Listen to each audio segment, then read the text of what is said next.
Skater XL. I've been playing it a bit lately. It took me absolutely ages to sort of get used to the controls and all that sort of stuff, but I'm going to show you a little bit of gameplay, and then I'm going to break it down afterwards and see what my first sort of thoughts are on the game.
Most of the things I got on the game were like after spending over 6 hours on it.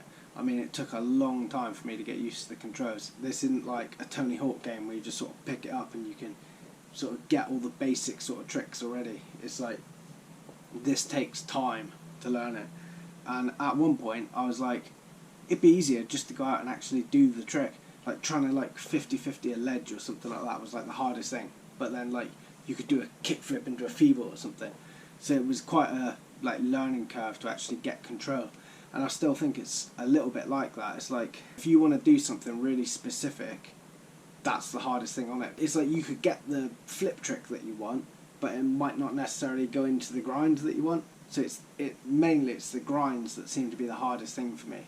Like I said, if you want like a certain one, you could land into something random, but that's not quite the same. What I do really like about the game is the way that the flip tricks are kind of like laid out. It is like you'd think about how you'd actually do it on a skateboard, and then you sort of like use one stick for one foot, one stick for the other, and it kind of works out like that. It's like you would actually think about how you'd really do the trick. So for someone who hasn't skateboarded, that might be difficult. If you're not a skater yourself and you can't picture how to do the tricks, that would be really difficult. So I don't know if I'd recommend it to someone who doesn't skate in a way. But for people that do skate, it mimics the flip tricks pretty well. That's the way I'd go with it. It really is like, that is close to like how you'd do it. So as far as that, I mean, that's amazing. Obviously at the moment it's only an early access game, so I'm expecting it to improve in the future. Like the mini ramp stuff's a little bit dodgy at the moment as well. I mean, yeah, just a few like physics things seem a bit off, and also when you're grinding ledges, sometimes you'll get towards the end and it could kind of like stop you at like where the corner would be. So it's like you get there and it's almost like an invisible wall hits it while you're in the grind, so you don't go past that. But I didn't find that problem with rails. So it's only on like ledges, and it was only certain ones in the game, so I'm expecting that will be like fixed when the game's fully released. I think at the moment the game has been delayed. It was meant to be coming out on like July the 2nd, but now I think it's like the 28th, so you know, it's like another 3 or 4 weeks added on, something like that.